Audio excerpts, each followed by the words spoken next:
തമിഴ്നാട് വിരുദുനഗറിലെ പടക്ക നിർമ്മാണശാലയിലുണ്ടായ പൊട്ടിത്തെറിയിൽ മരിച്ചവരുടെ എണ്ണം 21ആയി.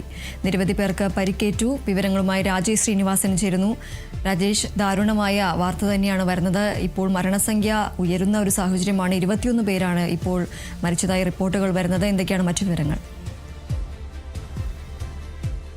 ദീപ്തി, വിരുദുനഗർ കട്ടുനാർപട്ടിയിലെ വനജ ഫാക്ടറിയിലുണ്ടായിരുന്ന അപകടത്തിലാണ് ഇപ്പോൾ മരണസംഖ്യ 21 കടന്നിരിക്കുന്നു. അതിപ്പോൾ പ്രാദേശിക ഭരണകൂടം സ്ഥിരീകരിക്കുന്നു. ഈ അപകടത്തിൽ 6 പേർക്ക് ഗുരുതരമായി പരിക്കേറ്റിട്ടുണ്ട്. അവരെ വിരുദുനഗർ മെഡിക്കൽ കോളേജ് ആശുപത്രിയിൽ പ്രവേശിപ്പിച്ചിട്ടുണ്ട് എന്നാണ് നിലവിൽ ലഭിക്കുന്ന വിവരം. ഈ കെട്ടിടത്തിൽ അല്ലെങ്കിൽ തകർന്ന കെട്ടിടത്തിൽ ഇനി ആളുകൾ കുടുങ്ങിക്കിടക്കുന്നുണ്ടോ എന്നതാണ് പ്രധാനപ്പെട്ട ഒരു ആശങ്ക. മറ്റു സ്ഥലങ്ങളിൽ നിന്ന് ഫയർഫോഴ്സ് അടക്കമുള്ള അഗ്നിരക്ഷാസേന സ്ഥലത്തെത്തി ഈ രക്ഷാപ്രവർത്തനം പുരോഗമിക്കുകയാണ്. വൈകിട്ടോടെ ആയിരുന്നു ഒരു വലിയതുള്ളൊരു സ്ഫോടനം ഈ പടക്ക നിർമ്മാണശാലയിൽ ഉണ്ടായത്. ഇത് മുത്തുമാണിക്കം എന്ന ആളുടെ ഉടമസ്ഥയിലുള്ള വനജ ഫയർ വർക്ക്സ് എന്ന പടക്ക നിർമ്മാണശാലയിലായിരുന്നു ഒരു അപകടം ഉണ്ടായത്. ഈ അപകടത്തിൽ 4 മുറികൾ പൂർണ്ണമായും തകർന്നൊരു സാഹചര്യമാണ്. ഈ 4 മുറികളിലായിരുന്നു പടക്കം നിർമ്മിച്ചത്. ഈ നിർമ്മാണത്തിനിടെ പൊട്ടിത്തെറിക്കുകയായിരുന്നു എന്നതാണ് ഇപ്പോൾ പോലീസ് പറയുന്ന പ്രധാനപ്പെട്ട ഒരു കാര്യം. തുടരെയുള്ള അല്ലെങ്കിൽ ആദ്യ മണിക്കൂറിൽ രക്ഷാപ്രവർത്തനം വലിയ രീതിയിലുള്ള വെല്ലുവിളി നേരിട്ടിരുന്നു. ഈ പടക്ക നിർമ്മാണ വീര്യം കൂടിയ പടക്കങ്ങൾ തുടരെ പൊട്ടിത്തെറിക്കുന്നതായിരുന്നു ആദ്യഘട്ടങ്ങളിൽ ഈ രക്ഷാപ്രവർത്തനത്തിന് പ്രധാനപ്പെട്ട ഒരു വെല്ലുവിളി ആയിരുന്നത്.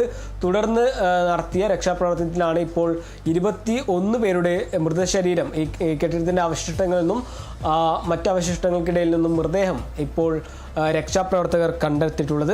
ഇതിപ്പോൾ ഈ അപകടത്തിൽ ഇപ്പോൾ രാഷ്ട്രപതിയും പ്രധാനമന്ത്രിയും അനുശോചനം രേഖപ്പെടുത്തിയിട്ടുണ്ട്. തമിഴ്നാട് മുഖ്യമന്ത്രി MK സ്റ്റാലിനും ഇപ്പോൾ ദുഃഖം രേഖപ്പെടുത്തി. പ്രധാനപ്പെട്ട വകുപ്പിലെ 2 വകുപ്പ് മന്ത്രിമാരെ സംഭവ സ്ഥലത്തേക്ക് എത്തിച്ച് പ്രവർത്തനം ഏകോപിപ്പിക്കാൻ നിർദ്ദേശം നൽകിയിട്ടുണ്ട്. അതുപോലെ തന്നെ ജില്ലാ കളക്ടർക്കും തുടർ നടപടികൾ എന്തെല്ലാം ആണെന്നും അല്ലെങ്കിൽ ആശുപത്രിയിലുള്ള ഗുരുതരമായി പരിക്കേറ്റവരുടെ ചികിത്സ സംബന്ധിച്ച കാര്യങ്ങളിൽ തീരുമാനമെടുക്കാനും തുടർ നടപടി സ്വീകരിക്കാനും ജില്ലാ കളക്ടർക്കും MK സ്റ്റാലിൻ നിർദ്ദേശം നൽകിയിട്ടുണ്ട്.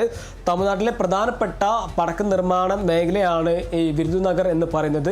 അതിൽ തന്നെ ഈ തുടരെയുള്ള അപകടങ്ങൾ മുൻപും വിരുദുനഗറിൽ ഇത്തരം അപകടങ്ങൾ ഉണ്ടാകുന്നതും പതിവായിരുന്നു. എന്തായാലും ഇപ്പോൾ ഇതിൻ്റെ അല്ലെങ്കിൽ ഈ അന്വേഷണം ഏതെല്ലാം രീതിയിൽ കടക്കും എന്നതും പ്രധാനപ്പെട്ട ഒരു ചോദ്യചിഹ്നമാണ്. സാധാരണയായി ഈ പടക്ക നിർമ്മാണശാലകളിൽ പ്രവർത്തനം ഞായറാഴ്ച അവധി ആണ്.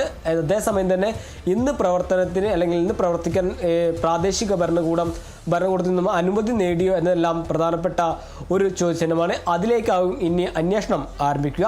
എന്തായാലും മരണസംഖ്യ 21 കടന്നിരിക്കുന്നു എന്നാണ് പ്രാദേശിക ഭരണകൂടം അറിയിക്കുന്നത്. അതിൽ തന്നെ വകുപ്പ് മന്ത്രിമാർക്കെല്ലാം ഈ രക്ഷാപ്രവർത്തനത്തിൻ്റെ ഏകോപന ചുമതല നൽകിയിട്ടുണ്ട്. 6 പേരാണ് ഇപ്പോൾ വിരുദുനഗർ മെഡിക്കൽ കോളേജ് ആശുപത്രിയിൽ ഗുരുതര നിലയിൽ ചികിത്സയിൽ തുടരുന്നത്. ഈ അപകടത്തിൻ്റെ വ്യാപ്തി 10 കിലോമീറ്ററിലധികം ഈ സ്ഫോടനത്തിൻ്റെ പ്രകമ്പനം അനുഭവപ്പെട്ടു എന്നതാണ് ഈ പ്രദേശവാസികൾ 10 കിലോമീറ്റർ ചുറ്റളവിലുള്ള പ്രദേശവാസികൾ പറയുന്ന പ്രധാനപ്പെട്ട കാര്യം.